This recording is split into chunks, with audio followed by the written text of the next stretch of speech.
Does Messi really deserve 8 Ballon d'Ors? 8 Ballon d'Ors. That's the number Messi fans repeat whenever the GOAT debate begins. But what if I told you that number is one of the most controversial statistics in football history? Before Messi fans attack me in the comments, hear me out. I'm not saying Messi isn't a legend. I'm not saying he isn't one of the greatest players ever. I'm asking a different question. Did he really deserve all 8 Ballon d'Ors? Let's start with 2010. Spain had just conquered the world. The heroes were Andrés Iniesta and Xavi Hernandez. Iniesta scored the goal that won the World Cup final.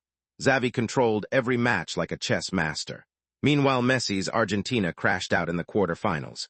So if the World Cup is football's biggest stage, why didn't a World Cup hero win the Ballon d'Or? Why Messi? Now jump to 2012. Messi scored 91 goals. An insane record, but football isn't athletics. It's not just about numbers. Barcelona failed to win the Champions League. Spain won Euro 2012, and once again Xavi and Iniesta were the heartbeat of that team. If international tournaments mattered enough to help others win Ballon d'Ors, why were those Spanish legends ignored again? Now comes the biggest controversy of all, the year of Erling Haaland. Haaland didn't just score goals. He destroyed records. He won the Premier League. He won the FA Cup. He won the Champions League, a historic treble, everything a player could dream of, yet the Ballon d'Or went to Messi. Why? The answer most people give is simple, the World Cup. And that's exactly where the controversy begins. Because football fans have been told for years that club performances matter. Then suddenly one tournament outweighs an entire season. So which is it? Are trophies important? Are statistics important? Does the World Cup decide everything? Or do the rules change depending on who's being judged? Look at 2018. Luka Modric won the Ballon d'Or after leading Croatia to the World Cup final. Many Ronaldo fans were furious. They said Ronaldo deserved it. But when Messi wins after a World Cup, suddenly everyone accepts the logic. And then there's the Lewandowski controversy. 2020 was the year of Robert Lewandowski. He scored goals for fun. He won the Bundesliga. He won the German Cup. He won the Champions League. He led Bayern Munich to a historic treble. For many football fans, the Ballon d'Or race wasn't even close. Lewandowski was the clear favorite. Then came the shock.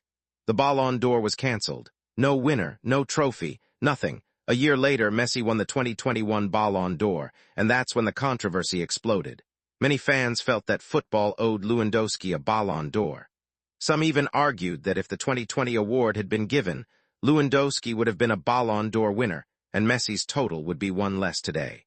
Even now, years later, many supporters believe Lewandowski was one of the unluckiest players in football history. Not because he wasn't good enough, but because the year he was almost universally considered the best player in the world was the only year the award wasn't handed out. You can then transition dramatically. So when people say Messi has 8 Ballon d'Ors, critics point to 2010, 2012, 2021, and 2023. They point to Xavi. They point to Iniesta. They point to Lewandowski. They point to Haaland. And they ask whether football's most prestigious individual award has always followed the same rules. That will make the script stronger without making claims that are factually incorrect. The standards seem to change every year, and that's why this debate refuses to die. Another uncomfortable question. How many Ballon d'Or votes were influenced by emotion? In 2023, the football world wanted to see Messi complete football. The World Cup was the final missing piece of his career. It was a beautiful story, maybe the greatest story in football history. But should a beautiful story decide football's biggest individual award? Or should the award go to the best performer across the entire year? That's the question. Because if emotion matters, then we're not judging football anymore. We're judging narratives. At the end of the day, Messi remains a football icon.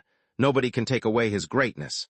But when people say 8 Ballon d'Ors settles the GOAT debate forever, many football fans disagree.